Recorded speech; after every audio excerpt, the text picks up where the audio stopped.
Hello everyone, চলে আসলাম ছোট্ট একটা মিনি ব্লগ নিয়ে। যেটা দেখতেই পাচ্ছ, চিকু অনেকক্ষণ ধরে বলছেন পাপা একটু লিচু দাও। তো ভগবান দেখো, ভগবানের জন্য 4টে লিচু রাখছে, প্লাস ওর জন্য 2টো লিচু টুক করে পড়ে গেছে। খুব খুশি ছেলেটা আমার। এই যে আমার হলো স্টুডেন্ট, পড়তে এসেছে, ওকে এখন পড়িয়ে ধরি, তারপর ছেড়ে দেবো। চিকু পড়তে গেছিলো, চিকু পড়ে এসে ফুচকা আমাদের জন্য নিয়ে এসেছে, দেখতেই পাচ্ছ। আর মা আমাদের জন্য ফুচকা মধ্যে আলু ভরছে। এবার আমরা সবাই মিলে একসাথে বসে ফুচকা খাওয়াবো। আর একটা জিনিস সবথেকে বেশি ভালো লাগে জানো, যখন সবাই মিলে একসাথে বসে কিছু খাবার শেয়ার করে খাওয়া, সেটাই সবথেকে বেশি আনন্দ লাগে।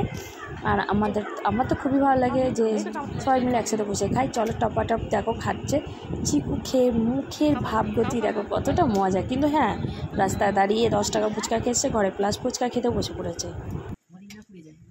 ইয়ামি না, ফুচকা সাজানো হয়েছে, এবার আমরা খাবো। এবার আমি খাবো। আমার ছেলেরা খেয়েছে, কি দারুণ বানিয়েছে টক জলটা না। শুধু তোমাদের দাদা বাদ দিয়ে বাড়িকে আমরা সবাই খেয়ে নিয়েছি। আর রাতে রান্নাটা দেখাচ্ছি ফুচকা খাওয়ার পরে কি তোমার তুলছি না, এই খাবারটা ভালো লাগে। তো এখানে মিনি ব্লগটা শেষ করলাম, টাটা।